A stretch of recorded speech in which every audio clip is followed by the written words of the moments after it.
Hey everybody, welcome to the CharlieB Podcast. I'm your host, CharlieB. Do you ever feel like you have so much going on and you just need to breathe? Being a wife and mother can be so overwhelming, and sometimes you just need a minute.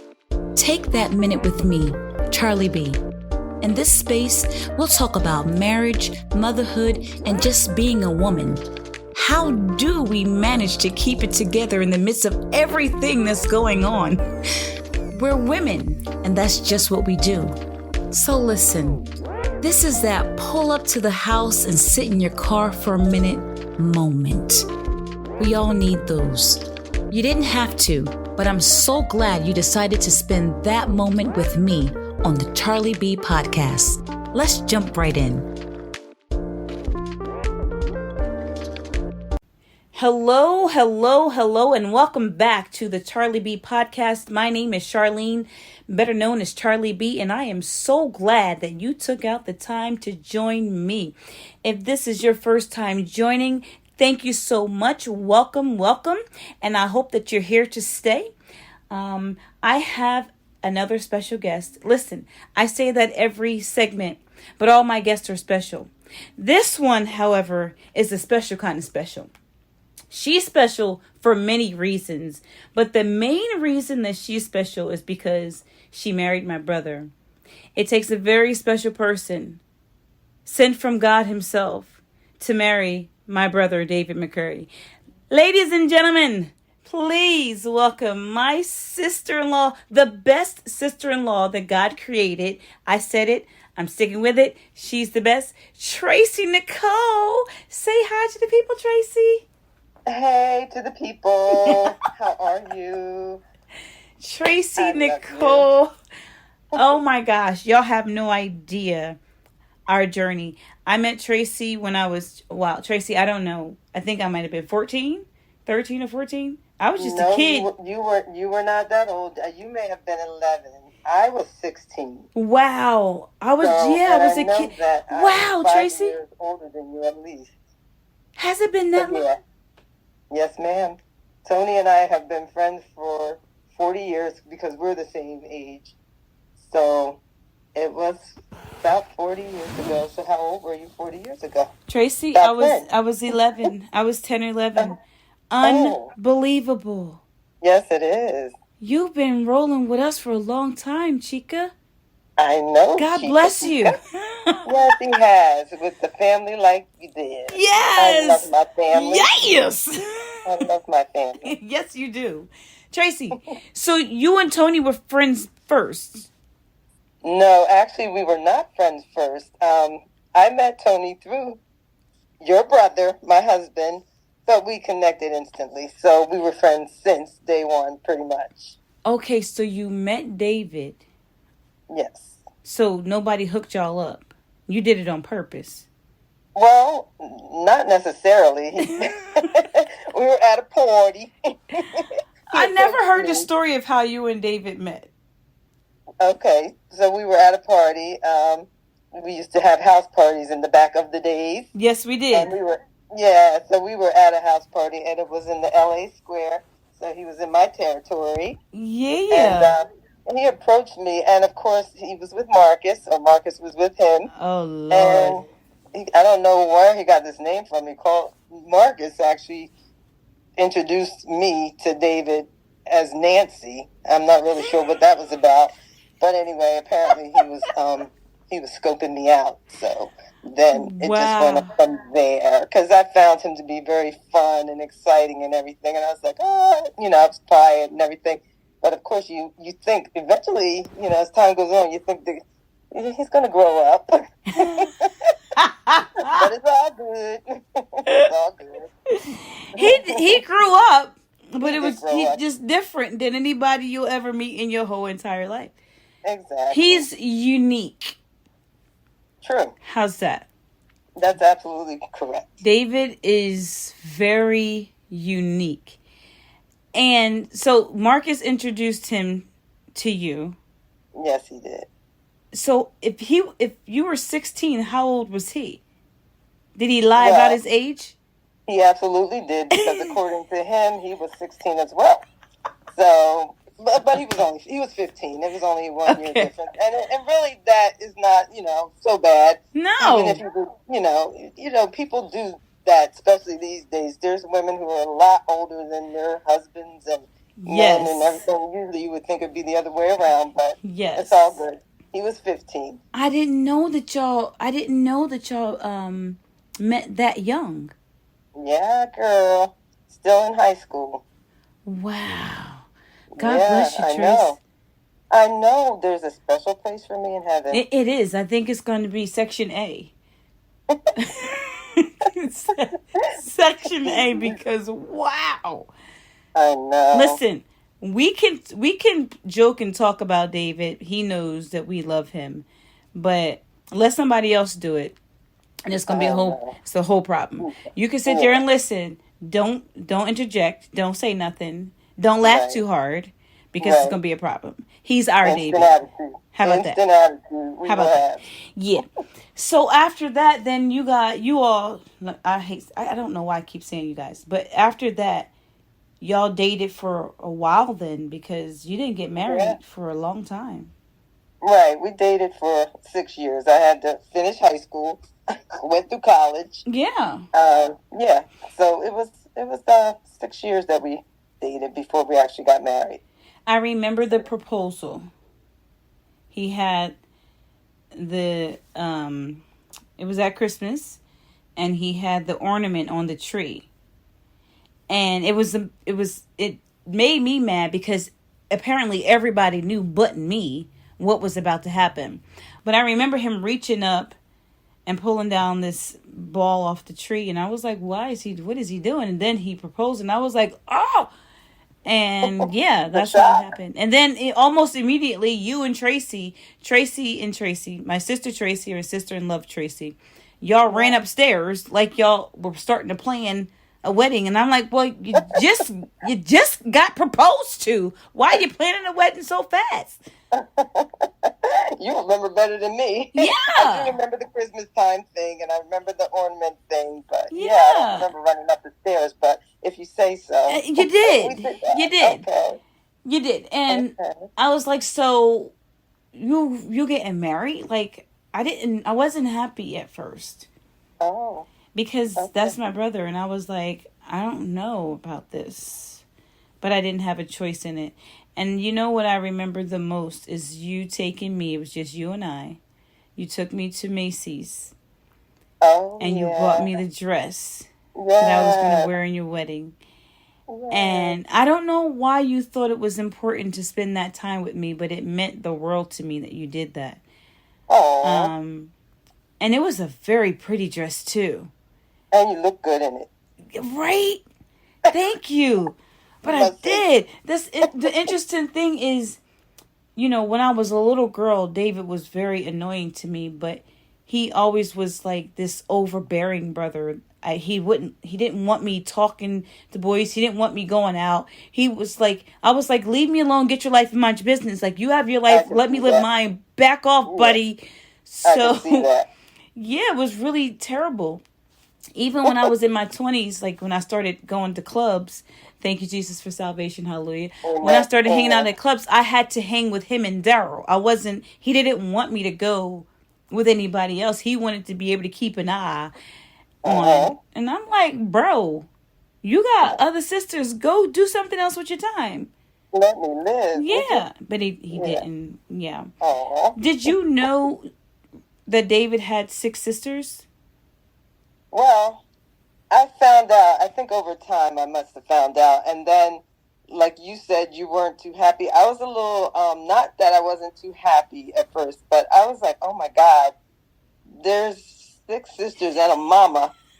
And I come from a family with just me, my sister, and my brother. And 2 girls and a boy. Now I'm about to be embarking on dating a man with 6 sisters and a mama. Yes. I don't know how well this is going to work. That's one of my questions down here. And I don't plan. The fun thing about this podcast is I don't plan what I'm going to ask people. I just off the cuff. But that was the one question that I wanted to ask you. How did you feel about dealing with 6 sisters? And we were a little crazy. Yeah, you're right about that. But you know what? I was intrigued, actually, really, with the whole big family thing was completely different than what I grew up knowing. Right. So I was very intrigued, and I remember coming over and sitting over there at your house with you guys and just seeing how things went on, and it was very fun. It very was. Fun. I loved it, actually. We had a lot of fun, and we were crazy. Yeah. We hung out. We got in fights. We fought David in front of you. We fought David because of you, and you just blended right in, Tracy. I tried to, and I was like, "Oh Lord, help me get through." And you were a little feisty too. Yeah, just a little bit. I think that had to be brought out of me, but I feel like I was shy, so when I came over, I probably was like not saying too much. I would look around, and I would just be like, and so I was like, "Oh my goodness, this is pretty. Oh, I can deal with this. Yes. Oh wow." But then I do remember going out to dinner one Easter with the family, and I just felt like all eyes were on me when I was ordering. I was like, "Oh Lord, don't let me make a mistake. Let me say everything perfectly." That was like 100 eyes because listen, like you could hear a pin drop. Was it the pub? Everybody looking at me. Wow, it was fun. It was. We had a lot of good times. I didn't realize it was that long ago. So how long have you and David been married now? In September, it will be 32 years of marriage. Jesus. And we dated 6 years before that, so don't forget that part. So we've been together over half our lives. We're on Zoom, so I'm sending you an air hug. Oh, I receive it. Oh, God bless you, girl. God bless you. Thank you. And y'all have had an interesting life together. Y'all have traveled. Y'all have done a lot of great things. You know what I mean? Oh, yeah. And we love ourselves some Tracey Nicole, y'all. Like, y'all don't understand. A lot of times a person comes into a family and you're like, okay, how's this going to go kind of thing. But our family has really been blessed with great additions to our family. George, you, Eric, Jarvis. So many great people have been added to our family. Yeah, and fit right into the puzzle. Yeah. Mm-hmm. Yeah. Our kids call your parents dear and pop, Uncle Nene. When Neil tries to pick on me and calls me Charlie or Chuck, I call him Uncle Nene, and every time he cracks up. But our family dynamic is so strong, and I just really appreciate that. I really, really do. You're so much more than a sister-in-law. Oh, you're a sister in love. We love you, girl. And I love you guys back, all of you. I know. Our kids, listen, our kids, they love Aunt Tracy, and it's just been a blessing to have you in our lives. To have somebody that loves David for David. I know. Love is blind. Yeah. Love is blind. Yes. And all his opposites attract. All his flaws and his craziness. But even with all the craziness and all the flaws, David's heart is so genuine. Yeah. And when he's not being the flamboyant David, he's just a real solid dude. Yeah. And that's... I agree. Yeah. I agree. So this series is called Why My Child? I spoke with Dinita Washington last night. It went very well. She wrote a book. When I read her, I told her it took me a long time to read her book because I kept putting it down because I just needed a break. Like, oh Lord. And then I had to keep saying to myself, if she can write it, I surely can read it.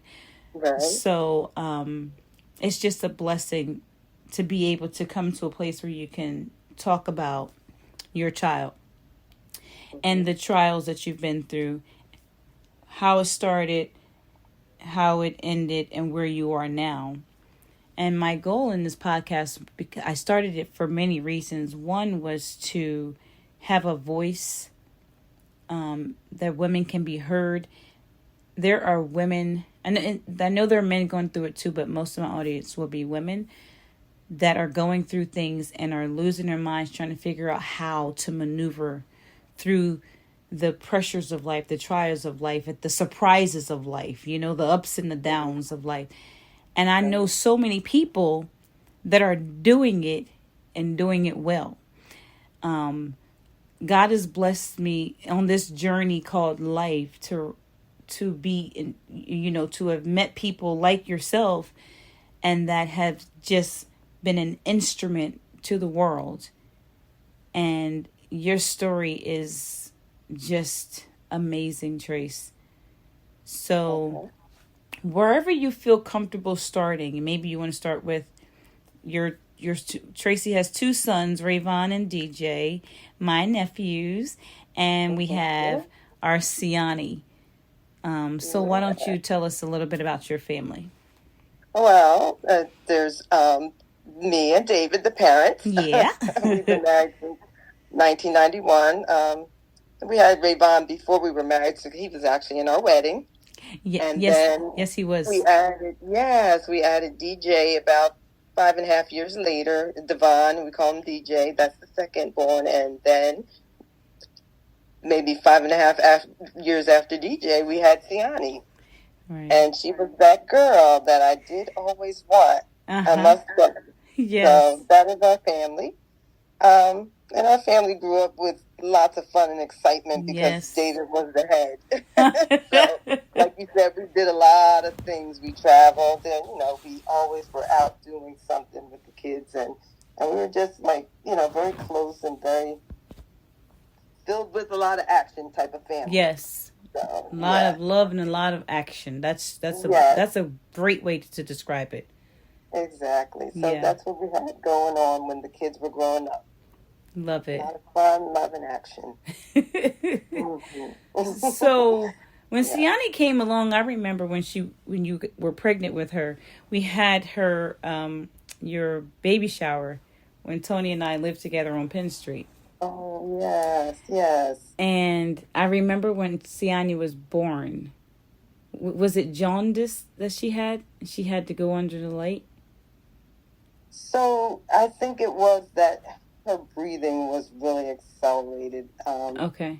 I know she did go to the special nursery. DJ was the one that had the issue where he was not breathing when he came out. He actually had the pneumonia, which is when they swallow their own bowel movement, and that's very poisonous. But he turned around and never looked back. Thank you, Jesus.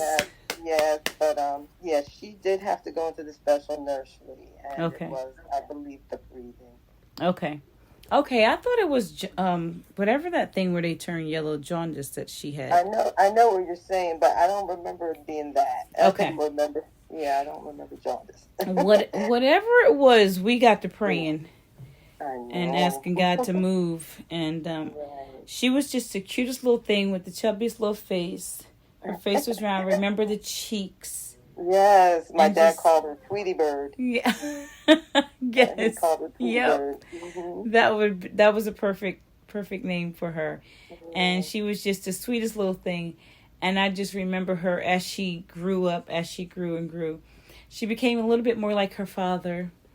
Yeah, and her auntie. Siani was just a firecracker. Yes. She was a firecracker, but she was a sweetheart, compassionate. Oh. She just loved people. Mm-hmm. But she was very competitive. Yes. She was definitely a sweetheart, but she was not your girly girl. No. She was very competitive. She wanted to do everything. We went to Jamaica when Rayvon and my niece Brianna graduated from high school. Our two families went to Jamaica, and they have this Dunn's River Falls that you climb up the rocks. Mm-hmm. The falls is coming down, which is the water coming down the rocks, but it's like a big hill of rocks that you climb up, And she was all of 7 at the time. It's actually very dangerous, that thing, when I think about it. You know, someone could fall back down, all the way back down there, and really get hurt. Right. DJ actually slid down. He almost slid all the way down, and he called my name out, and I couldn't even get him. Oh. And my nephew Trey grabbed his arm and kept him from falling all the way back down. Oh, my goodness. David carried Siani up because it was so dangerous, and she was mad because she wanted to walk up. I can only imagine. She wanted to do everything. She was very competitive, and she just was robust and full of life. Yes. She definitely was. She was loud. She was fun. She was crazy. She was excitement. She was all that. She was everything. Oh my! She had so much life. Yes, exactly. You know, she was. Exactly. You know how they say? How do they say you're the life of the party? Yeah. Cece was definitely the life of the party. And she would laugh with you, but she would also laugh at you. Yes, I can tell some stories about how she laughed at even the closest ones to her. In our most probably embarrassing moments, she just bust out laughing at us. It didn't even matter to her. She just laughed, and she'll check on you after the laughter, but and then tell the story when she got back while laughing, telling the story. Yeah. Because I mean, like, even one time at the soccer game, she made this fantastic shot, unbelievable. I'm jumping up out of my chair to cheer her on, and then when I go to sit back down, of course, I missed the chair. I'm on the ground, and she happened to see me. She not only laughed about it, but she pointed over to me. It's like showing everybody. Look, y'all. Mom. I love it. Yeah. I love it. To her. Yeah, she's that one. When did Cece have her first injury? She was always breaking something or spraining something. I know. You know why? Because she was really rough. She would go hard, so she didn't. I don't even know if when playing soccer, especially, she did track for a year. She did basketball as well, but soccer was her favorite. Right. And when playing, I don't even know if she was aware of her surroundings sometimes, because they'd have collisions in practice. Right. One time her and the coach's daughter, they were running for the ball. Both of them, they were running for the ball. They obviously didn't see each other. They collided. Then both of them were on the ground crying after the fact. But so she was on the sideline with a boot many a time. Yeah. I don't even recall the first injury, but it happened many a time. But she played a lot of games too, and that was her. I remember. It's like, what did you do now? I know. Oh my goodness, girl.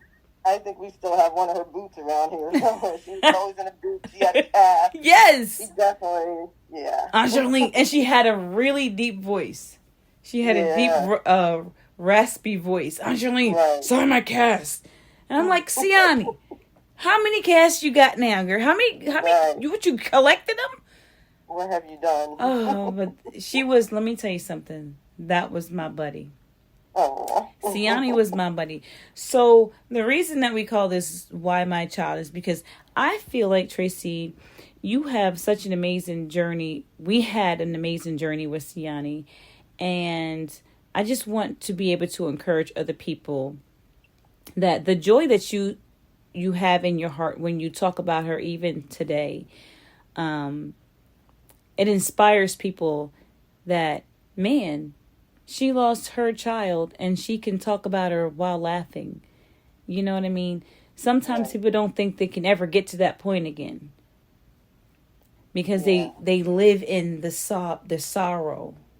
Right. But so let's get to what happened with Siani, wherever you feel like you want to start. And, let's just do that first. Okay. Well, she was very athletic, so she was playing sports. I think it may have been a basketball season that she just was not doing what she was able to do in the past. Like, she was shooting the ball and couldn't even make it to the net, and it just was not right.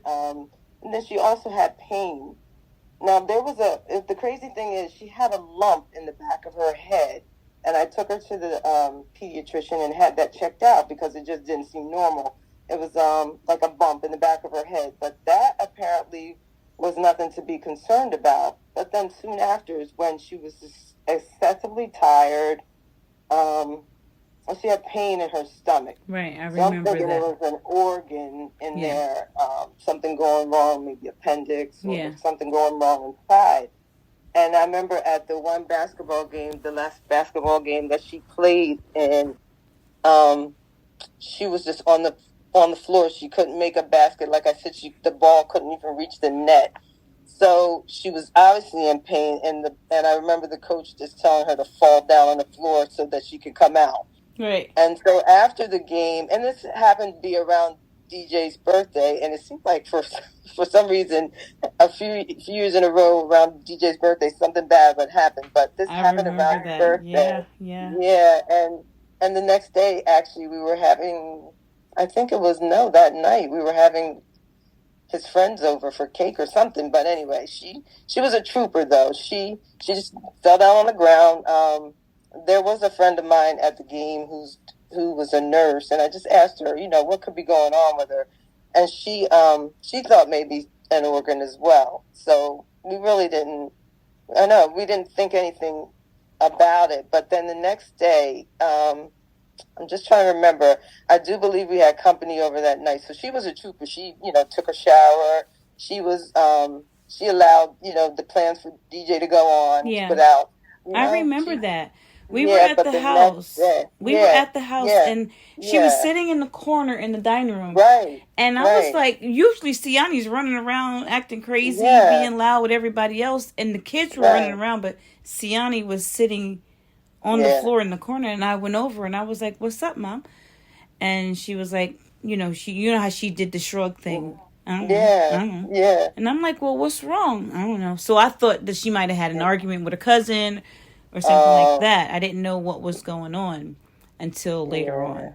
She was in pain. Yeah. And then the next day we ended up at the ER. Yeah. It was just too much. We ended up at the ER. And the crazy thing is that the triage nurse, I guess, looked at her and could see that something was definitely off. The doctor in the emergency room didn't think that anything was wrong with her, and the triage nurse was the one that told him to look at her again. Right. And it was like her hands were literally, you could tell, whatever it was that the hands looked maybe yellow. Mm-hmm. I'm not sure what it was. It was something about her hands. And then the doctor did blood work. Hello, you think that should have been that's like where you start, sir. Yeah. So then they ended up sending her to CHOP from there. Straight to CHOP. Yeah. We had to go in an ambulance to CHOP. So, like these doctors, like I heard some of your other podcasts, and the doctors don't always know. No, they don't. Sometimes you got to push them. That's right. You want to go ignore somebody next door. Don't come up in here ignoring my baby. That's what you're not going to do. Get out of here. The triage nurse told him, you need to look at her again. So we ended up at CHOP, and so did the whole family. I was about to say, we all ended up at CHOP. We were like, Tracy, it was Carlos. Yeah. It was Carlos. Cece had to go to CHOP. Okay, no problem. We on our way. I think CHOP was a little scared. Yeah, they probably never seen anything like it. Her family, her village, the surrounding area. That's right. Was full of McCurrys. Yes, and right. Also Howards as well. Oh, yeah. The few Howards that are here, they were there as well. Oh, yeah, we were deep. Yeah. We were deep. It was. It was something. And then we also found out after several hours that it was leukemia. So that was very, it was like a gut punch. How did they find out so fast? Usually when you get a test, you got to send it off. Then it comes back. It was like that day we found out. Yeah, I think they put it stat. You know what? I know her, what is it? I guess it's the hemoglobin was really, really low. And her either white cells or red cells, one of those cells. Red cells, yeah. It was really, really low, maybe like 3.5. That's why she was so tired. Mm-hmm. Where she was literally lethargic, and that's why I ended up taking her to the emergency room. She was lethargic, and she just couldn't. I almost had to carry her. Wow. Yeah. So I'm pretty sure they rushed everything. That makes... We were there. Yeah, We were there several hours, but they did tell us that day. Right. That it was leukemia. I remember being in the, that was my first time ever being in a conference room at a hospital, and we were all around the table. Yes, but you know, the special part about that is that you let us all in. Sometimes the parents say, well, we'll go in and then we'll keep y'all posted, but you let the village in. Yeah. That was special for us. Yeah. Well, everybody needed to be there because you guys are the village. So, and you know what? At that point, I don't think I could have repeated anything that was said to me anyway. Exactly. So you need to hear it for yourself. Right. So, yeah. You know, that's the true. Right thing to do. Because the next thing you, what do you mean leukemia? Did you ask this and did you ask that? Right. I'd be like, no, leave me alone.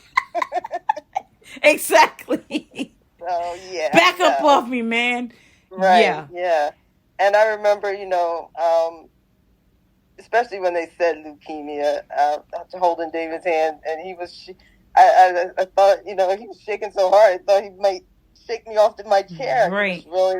It was a gut punch. It was like something that just would knock you to your knees, literally. Yeah, it's leukemia.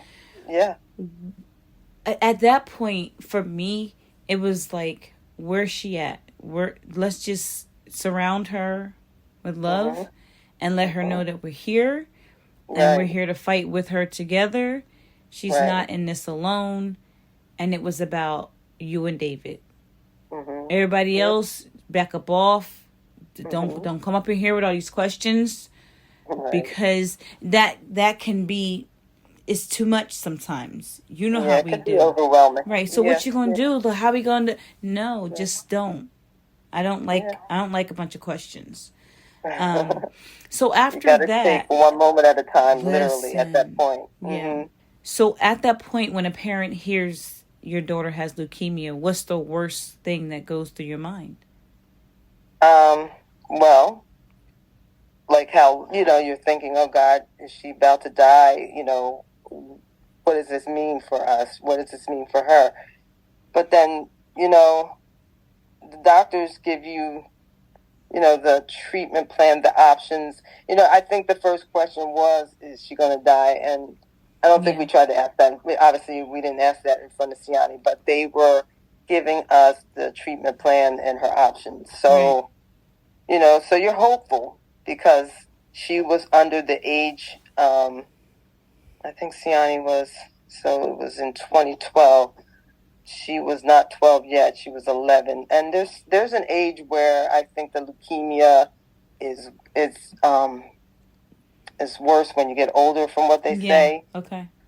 So, but she was under that age. I mean, they give you the hope, like they try to give you the best, you know, options, and then the best alternatives in the best scenario. Right. You know, they don't just give you gloom and doom. Right. Okay, I gotcha. So she was 11 when we got the diagnosis. Okay. Right. Did they start treatment right away? They did. So she was there. She was admitted. It's called the induction period, where she actually went through chemo during that time, where she was admitted, and she was there it was March of 2012, and she was there for about a month, and that's called the induction period. So she did the chemo, and she took it like a trooper, and she was able to go home after that. Siani made the conscious decision that she wanted to be baptized, so I was thankful for that because she wanted to be in the Lord, and she was still, you know, in her right mind. She was able to do what she needed to do. She came out of the hospital. We went back and forth to the hospital, and she was still getting treatment, but she stayed in-house for a month, but then we were back and forth. Right. And she, I'm just trying to remember. Because then, all right, so then she did treatment. Then she actually went into remission. Right. But then the thing after that was the news that she had a condition in her leukemia cells called hypodiploid. And apparently that means that the cells, like, they mutate. I might be not explaining it as well as I could at the time. That's okay. I think at the time when we were in the hospital, people may have thought I was a nurse, but I just, like, the information it was fresh and new. It was being told to me, and I was able to repeat it. Absolutely. But I know that the hypodiploid was a condition where even if her leukemia came back, and it was poised to come, it was prone to come back with hypodiploid. And they say that when it comes back after being in remission, it's like comes back, with a vengeance. Yeah. So that's what that's what they were saying. Wow. Yeah. So it was a tough time for the family. Siani was the strongest one of all. Yeah. It's funny you say that, because DJ said, out of all your children, God knew which one to give this to, because he said, I'm telling you, he prepared her for what he was taking her through. Because Siani was different. She was built different. Yeah. She reminds me. Nugget, right? Yeah. She reminded me of our dads. Mm-hmm. Your dad and my dad. Like, my dad was like Superman. And Mr. Howard is like Superman. Like, I always would say, I would say my dad is strong as a bull, and then my brother would come back with, he's stubborn as one too.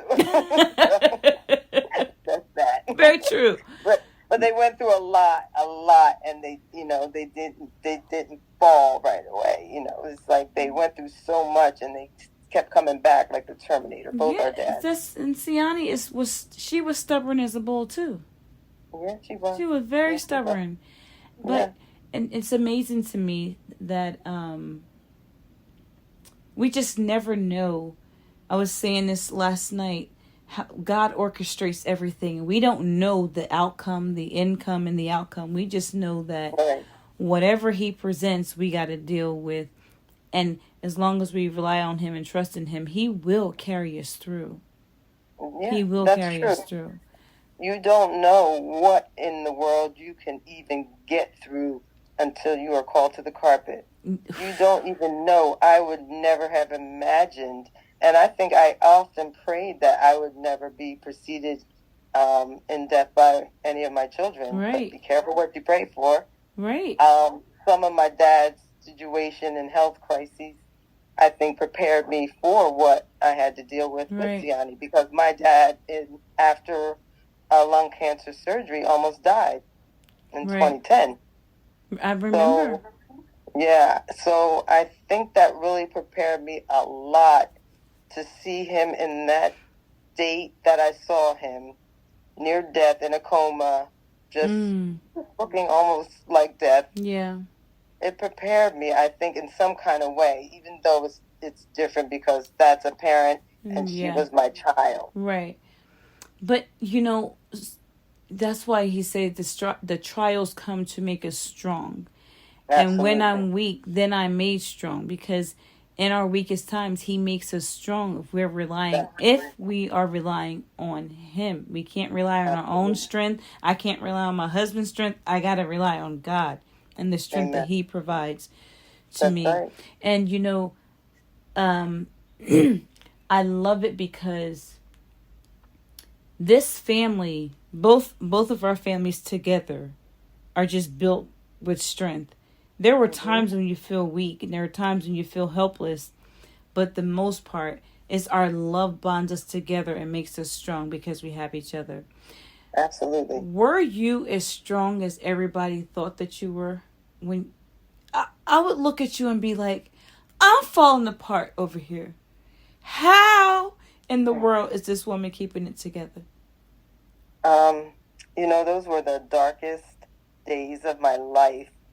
I was in the face of God. I never prayed so hard, and I believe that's brought me even closer to God. My relationship with Him grew then because I prayed so much, and not necessarily why, but please, like please, please, if it's your will, bring her through this. But whatever your will is, we will accept that.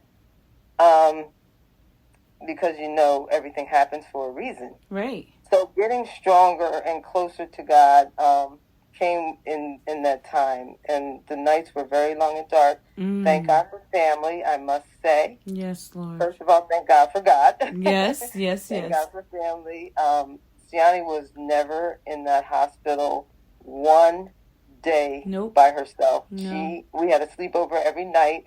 There was always someone at the hospital with her. And I was thankful for that because it gave her hope, and it also encouraged her. Yeah. So those are the darkest days. So I didn't feel like I was so strong, but I didn't want her to see, that I was really worried at some time. But I would leave the room. Then I would, maybe call my sister or whatever. Right. Of course. Of course. But I feel like I was definitely getting stronger throughout it all, especially when things were not looking so good. Right. You gotta gird up your loins. Ooh, child. Yes, you do. I remember Siani's life was cut short.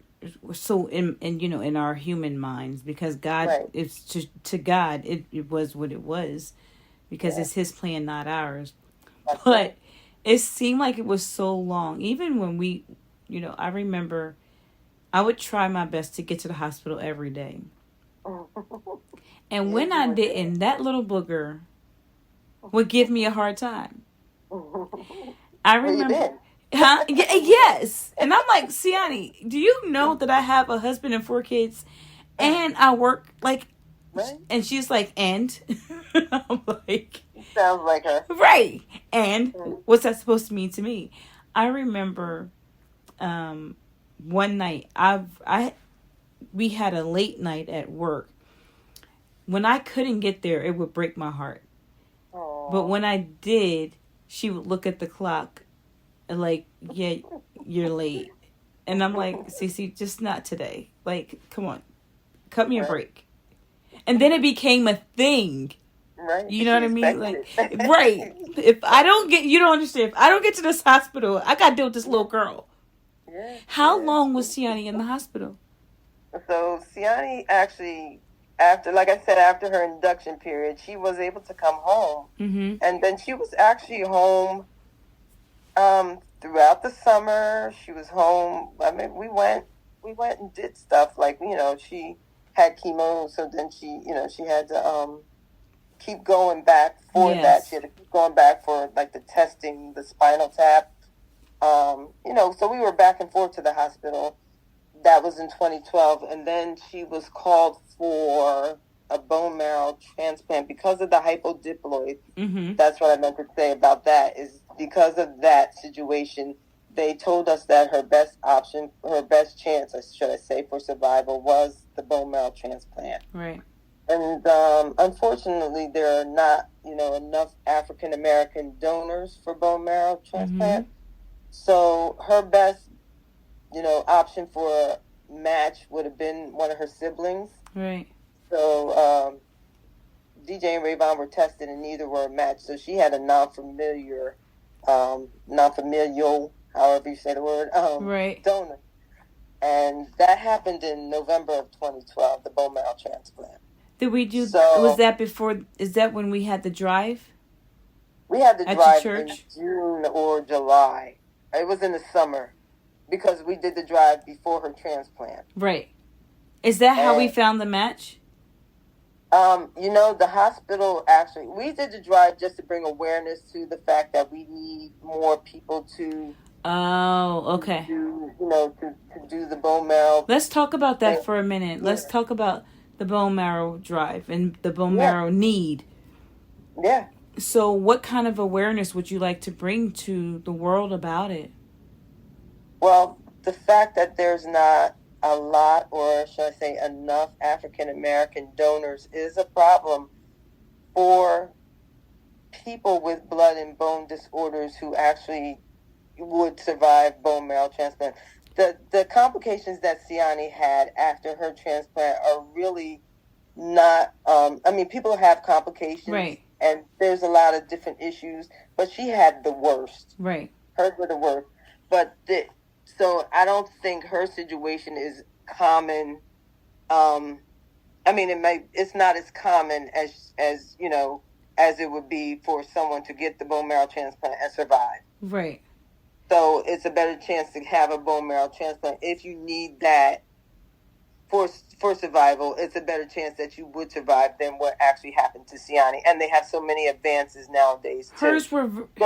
Her issue that she ran into was really rare. It was definitely, she had the worst of the complications, the graft versus host disease. It affected every area of my poor baby's little body.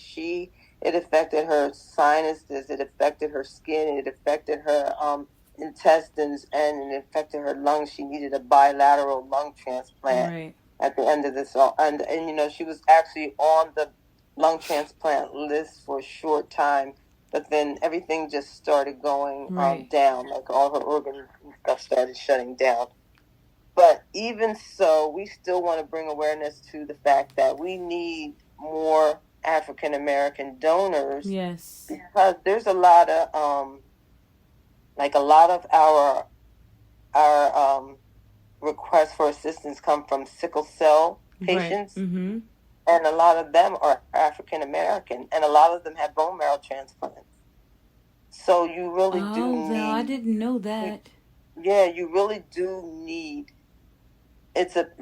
for instance, we know Abby. Yes. Should I be mentioning names? Okay. Yes, that's fine. Abby is our baby. Yes. Yeah, so she's a 5-time leukemia survivor. 5 times. Yeah. How old is Abby? She's 21, and she had a bone marrow transplant. Thank God hers took, and she went through her struggles, but she made it through, and it looks like she's doing better. But DJ they had a bone marrow drive, and DJ did go and donate. And now, you know what, back when we had the bone marrow drive, I think the age was higher than it is now. Like, they would take from age maybe 18 or whatever it was to maybe, I'm not even sure what the age is, but it's even a shorter window now. Really? They want younger people. Yeah. Oh. I'm not exactly sure. Yeah, I'm not exactly sure of the age now, but I think it's even younger than when we did the drive. Then how do you get young people to give bone marrow? They're busy doing their lives. What I say all the time is, you know, this world is, unfortunately, is sad. And I say it, don't email me about it either, because you're not going to like the response. But this world is built on selfishness. Yeah. And I can start with me. I didn't think about bone marrow and, you know, and even donating. I donated blood here and there. Mm-hmm. But it's the same thing with Audrey. And I'm never going to compare our stories, but the same thing with Audrey. Right. If somebody said, oh, they had lupus, I'd be like, oh, that's a shame. Next, like, it meant nothing to me until it hits you in the face. Exactly. It doesn't mean anything to you, right? So when we're Danita last night was telling me about becoming an organ donor, and I've always been like, I'm not donating my organs to nobody, girl. And she was like, Charlene, you did the bravest thing ever. You voluntarily gave your dad, and I was like, oh yeah, I did. Yes, you did. Yes, but you did. Why not be an organ donor? Why not donate bone marrow? Why not donate blood? Like, we have to get out of our own selves and our own way and be willing to sacrifice for people that are really in need. Because you can save lives. Yeah, that's true. So yeah, the awareness needs to be there for the African American community to go. Even though DJ, you know, he would not have ever been a match for Abby. He didn't donate bone marrow, of course, but he did the swab thing to see if he could be the match, you know, for someone. He took this step. Exactly. And did the swab.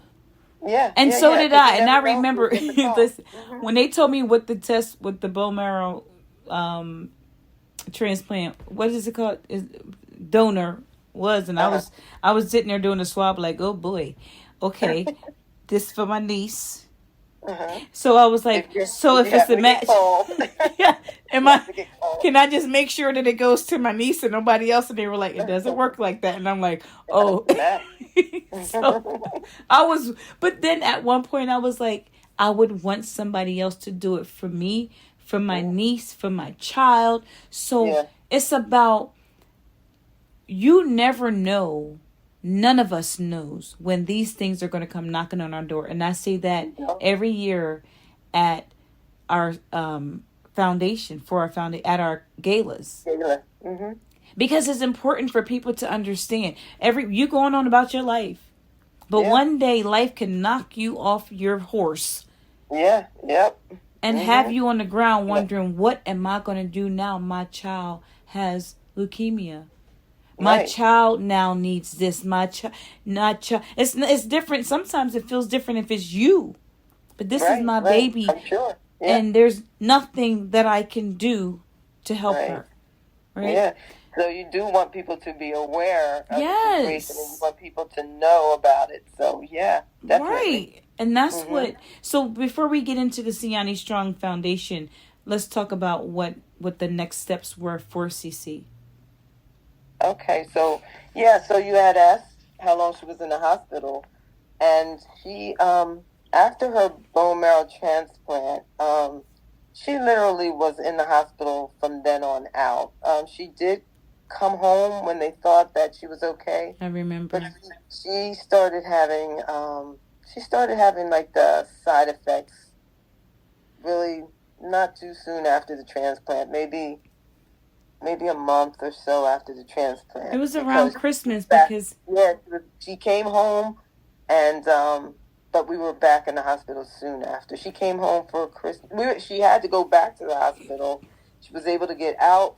They led her home for Christmas. Yeah. I remember that. Yeah, that was actually the next year that you're talking about, when they all orchestrated the whole... Not that one.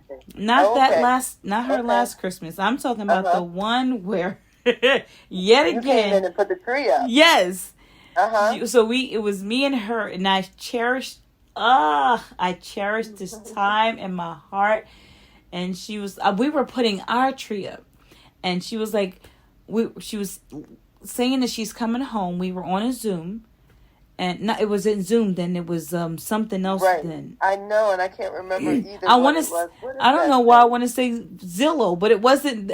Whatever it was. I know what you're talking about. We were on the computer talking. Yep. And she was like, I'm coming home. Are you going to help me put my tree up? And I was like, well, what about your parents? No, I want you to come. And I was like, Cece, and I didn't want to make a promise that I couldn't keep. So she was like, promise me. And I was like, oh, Lord. I said, make a promise, you're going to make it to her. Right. So I said, I promise I will be there to make it, because I didn't want to go, a stupid gingerbread house. Oh, yeah. I think we still have that. And it's in the box. Because that never happened. No, and the Christmas trees. So what happened was, I came over. It was me and her. We put up the Christmas tree. She kept having to lay down. Right. She was not well. So I was putting up the decorations, and she laid down again. And I'm like, just go ahead. We'll get it done. Whenever you feel like it, just come. But I knew something was wrong because of the amount of times that she had to take a break. Right. And she fell asleep. So I was like, while she sleep, I wanted her to wake up when it was done. So I got all the decorations on the tree, and she was so exhausted. It was like she ran a race. And she opened her eyes, and she was like, that's the best Christmas tree ever. Aww. And I was like, okay, I'm not going to do this. And I was like, what about the gingerbread house? And she was like, I just want to look at... She was shaking her head. No, I'm just happy about the tree. Yeah, you knew it was starting. So it was going on, and it was starting from within. Absolutely. And then I remember I went and told you, I was like, yeah, something's going on. And she's, she was really tired. But the tree is up, and that's all she cared about, was getting that tree up. Yeah, and it was up for her for Christmas. Yep. Because I didn't have time to do it because I was at the hospital. No, you did not. And so it was up, and I thank you for that. It meant so much to me because it was my time with her. You know, we spent a lot of time together when I came to see her, but now she's home. So I had to make time. I didn't have a choice. It was like she strong-armed me. Right. But I was so glad that she did. I was so honored that she chose me. And that was my girl. And I'm thankful that you did take the time to do that. And, you know, like you said, you never know when something's going to happen. You also don't know when it's going to be your last time. So, Exactly. Kudos to you. You never know. I thank God for it, Trace. We had our own little special relationship. We were equally crazy, I think. She would get loud, and then I would get loud, and that was my little homie. Yeah. She was very feisty. I remember you said, "Stop acting like your Aunt Charlene," and I was like, "Hey!" I don't know how to take that. She was definitely feisty. Definitely. Yes, and I love it. I love it. So after she had a relapse from is it called a relapse? Yeah. Well, it's actually, at that point, that was after the bone marrow transplant. So at that point, it was the graft versus host disease that had begun. So she literally had that going on in the different areas of her body that it was affecting. Started taking place. So she ended up back in the hospital. And so from basically, with the exception of those few days home for Christmas time, the first time she came home after the bone marrow transplant, then she had to go back. I think maybe it was a fever or something that she had. And then coming home for Christmas, it didn't last long. She was there for a couple of days. Maybe she didn't last you know how they have the Christmas break during school. Right. She didn't last that whole time. Yeah. So then she was back in the hospital. Pretty much that was where she lived. That was the tough one. That was the tough time. There all through 2013. Y'all moved in. Pretty much. Yeah. We moved in. That was home. You know, and when I had to leave, my mom was coming around the loop. She called me from the car phone. I'm coming around the loop. I go down, jump in her car, and she go up. She was not alone. Even though the nurses and the staff, everyone there was really great, it was just something about having somebody there. So important. With her. Yeah, so, that was... And just imagine life without a village. Just imagine life without people. I would see kids in the hospital that didn't have parents there, and it's just it's a sad thing. And then once she was in the, I guess it's called the PICU. Yeah, the PICU. That's a scary place. Yeah. You know, it's scary. Like, all that beeping, the machines, and dark, and the lights, and it's just a scary place. And I never wanted her to be there by herself. Yeah. So like I said, we had to sleep over every night. And it was all throughout 2013. She was there the whole year of 2013. So many things to thank God for. It could have been 2020. It could have been COVID. Oh, God. We could have lived through so many things. Listen, I could have been at a law firm, you know, instead of at the state. Come on now. Not been able to do that because recognize God. I wouldn't have had a job after maybe, I won't say a week, but after a month for sure, I would have been unemployed. Yeah. I was at the state, and I was there at the hospital. I did not go to work for over a year. A year, I remember. And bless the name of God, I received a full paycheck that whole time. Yep. People were donating time, and I was so thankful. So when my family miracles, God is good. He knew what he was doing. He does everything in his time, and it's always perfect. So I'm thankful for that. Like, I was able to be there with her every night. Yeah. And, you know, and it gives you the time you need, especially when you see where it's actually literally going. You know, you still say, God has the final say. You don't know what's going to happen. You still pray. But you really, you know, in your heart of hearts, you know. Right. Where this is going to end up. So just being able to be there, that meant everything, you know. The time that you get to spend with your loved one, death is always hard. Right. No matter what, it's hard. Yeah. But here's the thing, too. I don't know exactly when it was, but so in the beginning, when we were, I think it might have been when we found out, when we were all at the hospital in the beginning, when she was diagnosed, she was like, am I going to die? And so sometime in 2013, and I may have told 2 people this, and I don't say it often, but she told me, I said, are you okay? And she said, no, I'm dying. Wow. She told me she's dying. So here's the part where I'm a little bit teary. Right. So, and then my mom happened to come up that day. She was doing... so she knew. Yeah, she knew. Yeah. And her PT and OT, it was getting less and less. She wasn't able to get up and go out and do the things that, they would want her to do for PT and OT. My mom came up that day, and I told her that, what Siani had said. So she's one of the 2 people that knew until now. Yeah. And my mom was like, not today. She was like, come on.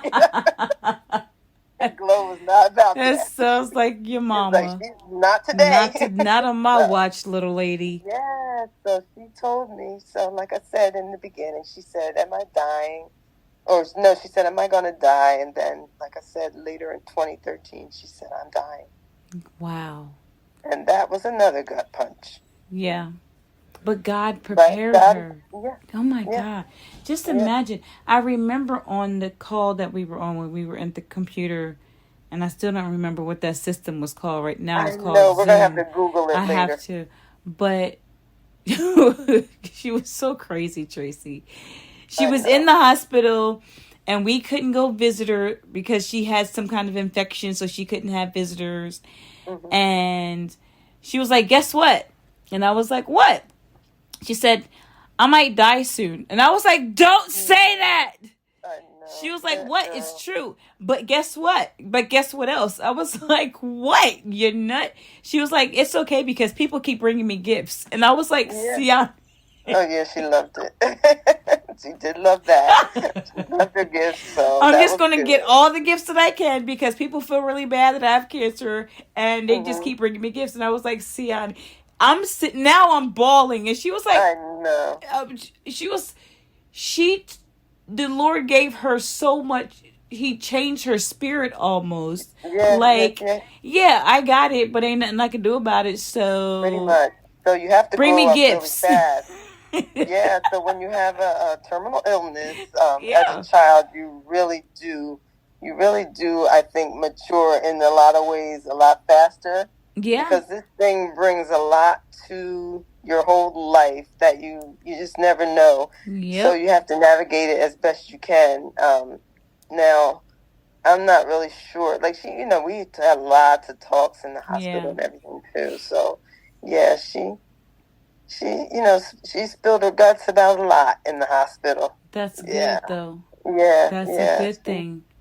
Yeah, she knew stuff, and she did, like I said, she did know that, especially at the end, she did know. Yeah. Mm-hmm. It's so, because, how can I say, he prepares others sometimes better than he prepares us. The hard part for us is letting go. Absolutely. That's the tough part for us is letting go. Exactly. I remember so many times you tried to hold on.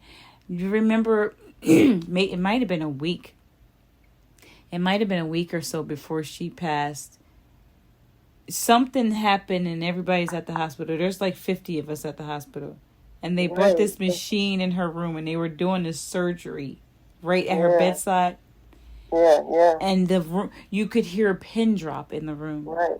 Yeah. And everybody's just watching this doctor. Right, and they allowed us all to be in there, which is a crazy thing. That to me was crazy, but I was like... And we're all like... If I was that doctor, I would have been shaking like a leaf on a tree. Like, I can't do this. There's too many people. Yeah, especially after they run out there in the hallway and just hollering, get here! And I remember you actually saying, too, she can't breathe, do something. Yeah. Something was going on before they actually started that. Right. So, I believe that it was like the things that were going on with her lungs. Yeah, don't just for some stand there. reason, They I'm were, feeling I don't like, remember, it was like they were pulling pieces of something yeah, off with exactly. this It was, needle. Like it was like they were using chopsticks almost. And if it you was, make one false move, it was flatline. But it was there were so many successful. things that went on with my baby, and I just can't even.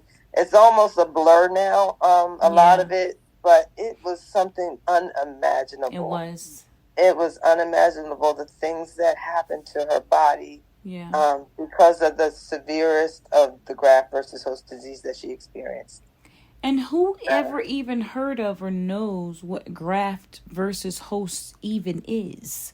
Well, I didn't until then, and apparently it is when the new organ and the body clash. Apparently, so your body is not accepting that new. Okay, so kind of like if I gave my dad a kidney and the kidney now that kidney is fighting him. Exactly. This was bone marrow, so it was like, I don't want to say it wrong because I'm not medical. That's okay. Inclined, Listen, this is my podcast. You can say it wrong if you want to. Oh, well, it's the fact that it's like injected into, like, I know an organ is also placed into the body, and there, I guess that's also graft versus host if the body rejects it. I don't know, Right. but it's like I guess the bone marrow, like she had a whole new DNA with that bone marrow. Ah. So it's like, it's literally Don't hurt running yourself. through her body.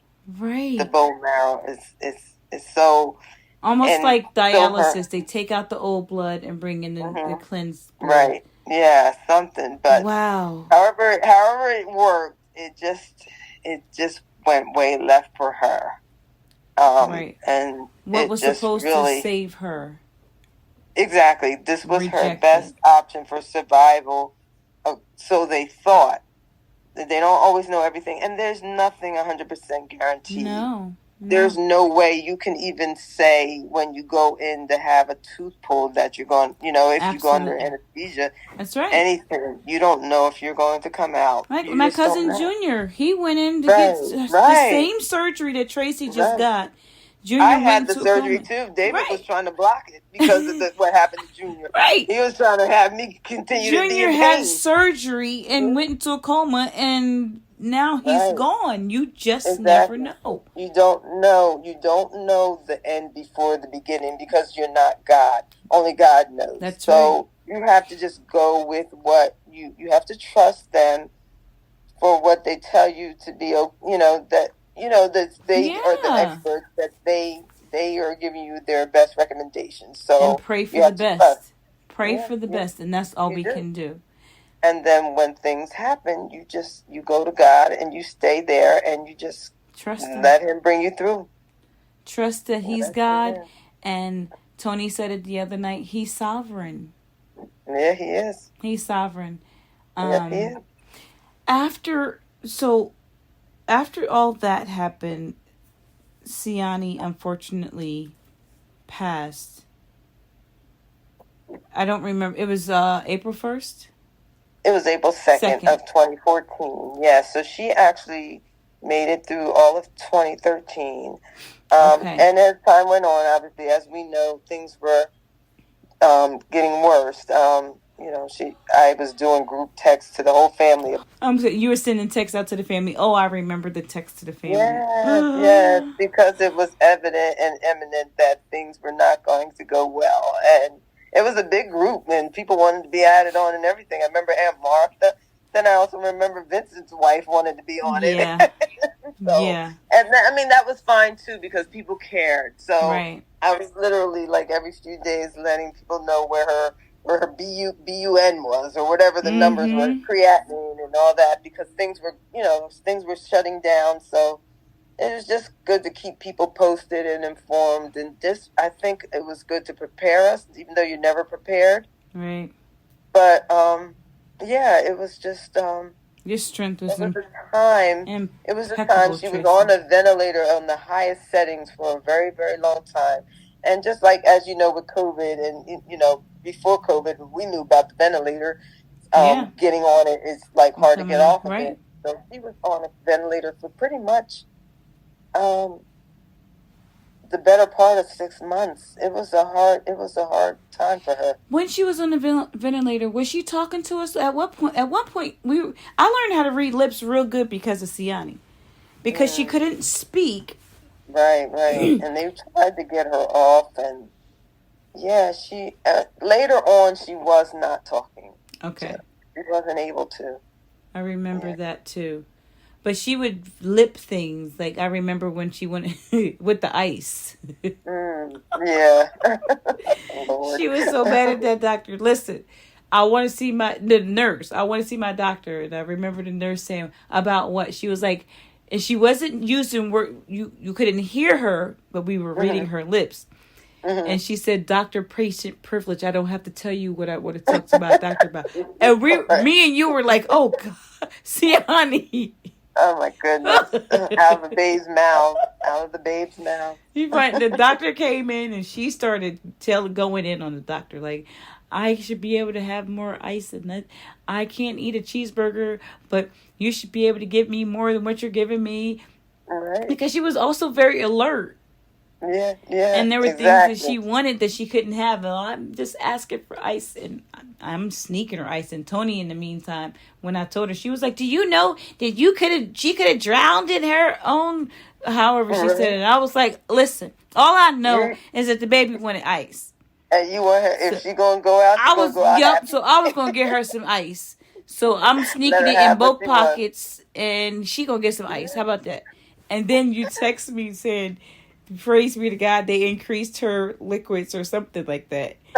And both me and Siani were like, "Yeah." Yeah, she knew what she wanted and was not afraid to say it either. Because I remember her having a blood clot, and this was before the transplant. She had a blood clot after her induction period, and when we were going back and forth to the clinic for her treatments, and she had a blood clot at one point, so she had to have the blood thinner. Mm-hmm. And I had to give her the injections. Boy, oh boy, I should have been a nurse by default. Yeah, she should have. So it was a while, and they didn't allow her to, even though she was back in school, she was not able to do the sports because of that, the blood thinner. I remember. Oh my gosh. We literally at one of the clinics, and it was Dr. Seif. She's our, she spoke at the gala a few times, Dr. Seif. Okay. She was Siani's main oncology doctor. Oh, no, she was her bone marrow transplant doctor, her oncologist. And she literally begged her to be able to play soccer. And she just she said, okay. She could see how much she wanted it. And she let her go back to playing soccer. She allowed her. She lifted the band. See? Siani went back to playing soccer. And I remember Dinita being at one of the games. I don't know if she was there for that game or if she was just at the field for something else. And she saw Siani running across. She just was like, her mouth dropped and just awe of the fact that she was back on the field. It was definitely a wonderful sight. Do you remember when she was mad at Tony because at the bone marrow event that we had, and Tony wouldn't let her run around? Yeah, because it was raining. And it was raining, and she couldn't get sick because then she wouldn't have been able to have her surgery. So I was like, Tone, you need to tell her that she can't. Tony's still mad at me about that. Put it out there. She got her being the bad I was auntie. like, yes, Tony, you need to tell her. And she was like, Cece, you can't run around. And then I was like, oh, what happened, Cece? She was crying. She was mad. She sat in the chair. And I was like, what's the matter, baby? She was like, Tony won't let me play because she said I'm going to get sick. And I was like, oh, my goodness, Tony. And Tony was like, Char, you're the one. And I was like, I know, but I don't want Siani to know. She threw her under the bus. Tony was so mad at me. I didn't have the heart to do it. I did not. She was having so much fun. Yes, she was, because our bone marrow drive was just not a normal bone marrow drive. It was so extraordinary. Oh, it was beautiful. It was like we had water ice out there. Yes. And food and singing. Yes, the kids running. Oh, I forgot about the singing. The kids running around. It was amazing. It was fun. It was just like, it's just what we do. Yep. We fell, and it was great. It was like a little great. carnival or something. In spite of the rain, and I think some thunder and lightning, I think happened. We had a great turnout. Yes, we did. Senator Troy Singleton came. Yes, that was his first speaking engagement. Yeah. Was it? Yeah. I didn't know that. That's pretty cool. Listen, we got people. Yeah. So it's a great thing. After her passing, I remember Siani's funeral. Mm-hmm. There was so many people. Yeah. At this girl. She changed so many lives. Encouraged so many people. There was so many. I couldn't even guess a number. But I think it was also about people. Sometimes when you're in the moment, you get it, you see it, and then you forget. Right. So how did we come up with the foundation? Well, do you know, the foundation was actually David's idea. No, it was not. Yes, it was David's idea. He had a vision of wanting to give back. So I have to say, while we were in the hospital, even though I was blessed to receive a full paycheck for all of over a year, and when I had to go back, my boss allowed me to come back. I had to go back just to keep our health benefits. I remember. And my boss allowed me to come back one day. And then I had a deputy that I worked for, and one of them, and she was just so cool that she just would send me on an assignment, really, so I could just go and leave. What a blessing. Let's give God some praise for that. Thank you, Jesus. Yes, thank you, Lord. Thank you, Jesus. Thank you, because there's no other way. Who wants to be in some job, even though it might be a great job? Who wants to be there while your child is in the hospital? Nobody. And what it was ultimately Siani's last days. So I am just so thankful about that. And but it was David's idea about the foundation. He said, we need to create a foundation. We need to let people know about this. Let's not let this stop here. It was his idea. Of course, I did not know that. Yeah, he had the idea, but he was giving DJ the command to put things, just like the event we had while Siani was still alive. He's just all of a sudden was like, all right, we need to have a fundraiser. That's my brother. We can, we still had so many bills that just, coming out of everywhere. Right. So how did that come about? I think that the foundation started out one way and then ended up another. Would you agree? Well, we had the fundraiser, which I think brought people out, and we were able to get information out at that fundraiser about what Siani was going through. She was still living at that time. A lot of people found out about it, and they came, and also the price for that fundraiser was very, very low. Right. So people paid, and it was great. Praise God, yeah. Yeah, so we moved it from I don't know why we thought we were going to be able to have that at the little senior center in although it was moved to the other bigger area, thank God, and it was really great. That was a great turnout.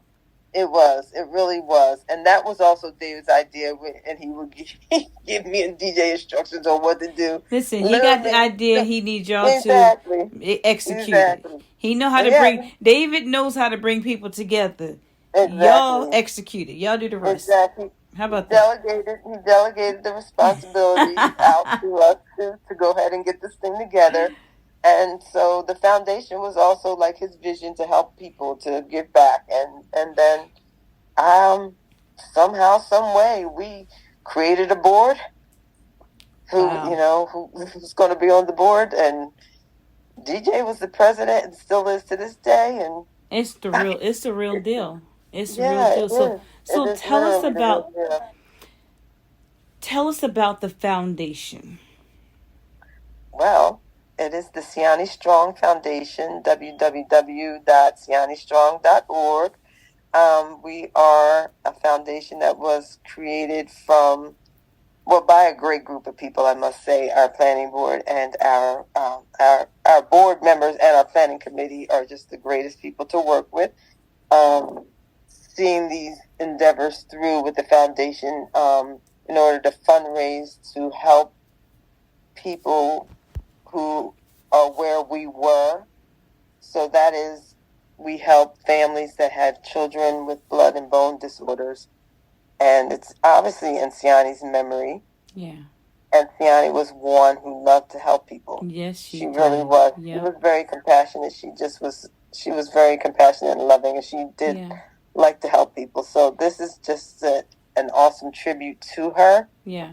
But it's something that that we do in order to help people in their, most trying time. You're worried about your child. You're trying to care for your child. A lot of times parents have to literally, like we did, move into the hospital. There's children there from other countries sometimes at these hospitals, and their parents obviously are there too, and they have other children, and they're obviously not able to work, and the bills that come don't stop because you're caring for your sick child. So what we do is raise money, with different fundraisers in order to help offset some of those bills. And, we work with the social workers in not only CHOP in Philadelphia, but also the Children's Hospital in New York. We've helped out in a hospital in Texas. There's people who I think get our information and they reach out to us even before their social worker would, submit the application. Wow. So I think, seeing the foundation's name out there is a good thing, because we just recently got an email for someone who's seeking help. She literally, in her request, was like, please, she's got her son in the hospital. He's going through treatment. And I remember her last line said, I'm looking for help, please. Wow. So people are literally needing help with just, their homes or, and mortgages, rent, car notes, PSE&G bills. Yeah. Those things, they need those things. And to be in the hospital for a long period of time and maybe not be able to work and not get paid and not be able to pay these things and have to worry about that is just not something that people should have to go through. So our little part, is just something that we do to just help others and to alleviate some of that burden. It is not little, honey. We are not. Listen, we are not about to minimize. Amen. We are not about to minimize the Siani Strong Foundation in any way. We work hard and we change lives. If somebody could be in the hospital like, oh my gosh, my phone is about to be turned off and I need my phone. Right. If they shut my phone off, how am I going to? How am I going to reach out to my family? How am I going to keep in touch with the doctors? How am I going to make appointments? Right. You need your phone when your child is sick. So important. You call the Siani, you reach out to Siani Strong Foundation, and they send you a check to pay that phone bill. That is not something small.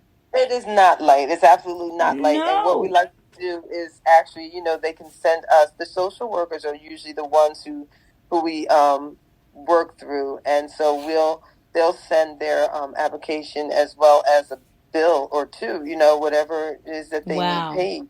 So that gets sent directly to, and a lot of times these bills are overdue. So they're, they need their card too. So they don't need their card. I'm going to get to the hospital if you repo my car. Exactly. Imagine. I can't, Trace. So, because you are absolutely right. Everybody doesn't have an Uber. I was thinking you're going to have to get an Uber, but how if you don't have the money? Everybody doesn't have a mom that's going to meet you at the hospital. Everybody doesn't have a sister. Everybody doesn't have the husband that's going to be there at night or when he can, because usually the husband work if you got one. Right. Exactly. Everybody doesn't have 5, 6, 7 sisters. We are so blessed, and we are being a blessing to others. Yeah, exactly. So what I want to put out there is the Siani Strong Foundation is there for everybody, right? I make the Siani Strong Foundation. If somebody says you can donate to your favorite charity, Make the Siani Strong Foundation your favorite charity. What's the email again, Trace? The website is www.sianistrong.org, and we take any type of donation, and no donation is too small. No donation is too small. It helps us to bless families, because I'm telling you, the families need the blessing. And this hour of your life, when I'm a witness, when your child is in the hospital, a shut-off notice is not what you want to see. No. And the bills still coming is just not something that's, you're going to want to deal with. Right. Absolutely. And you can help these people. You're blessing them. So that's what we are called to do. So we are asking you tonight to donate to the Siani Strong Foundation. Again, no amount is too small. No amount is too small. But we like the big amounts. Amen. We like the big amounts. So, again, when people ask you to donate to your favorite foundation or your favorite charity, please, I'm begging you, remember the Siani Strong Foundation. I'm not trying to take away from any other foundation, but this one is important. And we don't have enough donors. Every year we have a gala. We had to stop the galas for a while because of COVID. Right. But we came back strong in 2023, and I cannot wait for 2024. Every year we have a gala to raise money for the Siani Strong Foundation. Siani was exactly what this foundation stands for. She was a strong little girl. She was physically strong. She arm wrestled me, and I did not let her win. And she was mentally strong. Yes. No, she won. And I didn't let her. This was before she got sick, and I was like, what in the world? Girl, get on away from me. Let's go again. I was like, no, get away from me. I'm not arm wrestling you again. But she was very special. So when you think about, okay, the end of the year, and let's see who I'm going to donate to, because a lot of families put charities in their budget, right. Put this foundation on your heart and on your mind. Ask God, talk to God about it. And I think he would tell you loud and clear to donate to this very important foundation. Our family works. This mother and my brother, her husband, work very hard to keep this foundation going. We don't want to run out of funds, because anytime somebody calls, right, Tracy, we want to be able to answer that call and give that person what they need. Give that family some level of, thank you, God. Yeah, relief. And they do come back and thank you. They do come back. They send letters. The families are very grateful. The gratitude is there, and it's real, because it's just lifts a burden. Right, I remember the families we invite the families to the galas.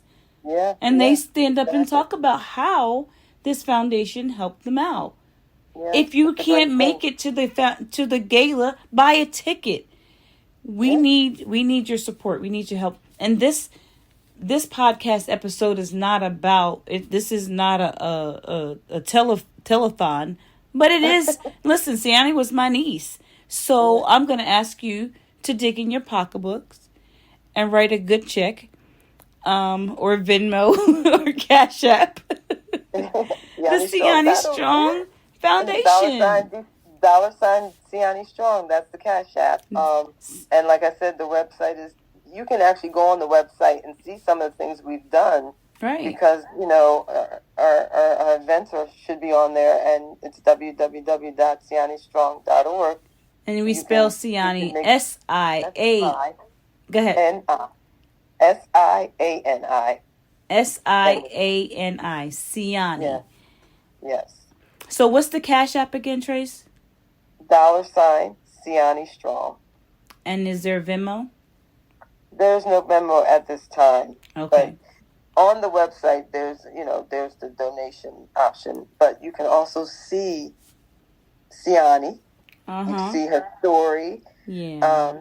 And then you can make a donation. You can see some of our events. Yeah. Please It's make really a worth it. donation. I think we now have a new theme song, too, for our gala, because what we do is bless others, and we want to bless Because I'm somebody else. blessed. Amen. Sing it, Help Sissy. me to bless Sing now. somebody else. Yeah, that was so good, Tracy. I do That not was own the great. rights of this song. Oh, I forget that's not Byron Cage. I don't remember his name. no, it was I do Kurt not Carr. own Kurt Carr. But Mhm. there's such a beautiful song.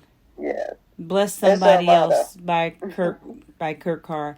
And we sang that, the McCurry family sang that song at the 2023 Siani Strong Gala. Siani is gone, but never will she be forgotten. We will never forget her. We're going to continue to share her life. We're going to... Tracy, I just marvel at your strength. I marvel at you and David. Each year you get up and you share your life. And some people say, no, I don't want to have to relive that over and over again. But it's about being a blessing, like you said, to somebody else. It truly is. It truly is. But for God, thank God. Thank you, Jesus. Thank God, because when I was weak, he definitely was strong. Right. I would have made it without him in my life. Right. Got closer to him during that time. Darkest days of my life, but God brought us through. Yeah. Somebody said the other day, I think it was on Family Radio, the best stories are written in our darkest times. Yeah. In our darkest time, because it draws us closer to God, like you're saying. Exactly. Like it literally. What else you gonna do? Yeah, where else can I go? Nowhere. Right. Nowhere. Not even mom. Not even mom, dad, sister, brother, husband. Nobody else can give you the comfort that you need to even close your eyes and rest at night. But God. But God. Only God. Yeah. Only God. He's so faithful. And hallelujah. Hallelujah. In closing, give us some advice for a mother that's going through and their dark times. And I think you just said it, but I'm going to let you close us out. Well, first and foremost, definitely draw close to God. Be there with and for your child. When the child is going through that, now I was not the child, so I don't know internally the things that were going on in Siani's heart and mind and body. Well, I knew what was going on in her body because the doctors told me. But they're scared, and they need the comfort and the support of their parents and loved ones. Our village was amazing. Yeah. Our village was strong. Let your family in because kids need that. Mm-hmm. And even loved ones who are sick need that. So let them in. Let them in. And just continue to comfort and love on them as much as you can. And that's for anyone who's going through anything. Love on them as much as you can because you don't even know when it would be the last time or how much time you do have. Right.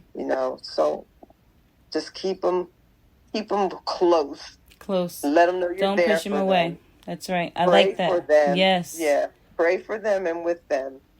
And just let them know that they're not going through it alone. I love that, Tracy. Yeah. I really, really do. And I thank you so much. I really do. I thank you for sharing. I thank you for your strength. I thank you, Trace, for letting us in.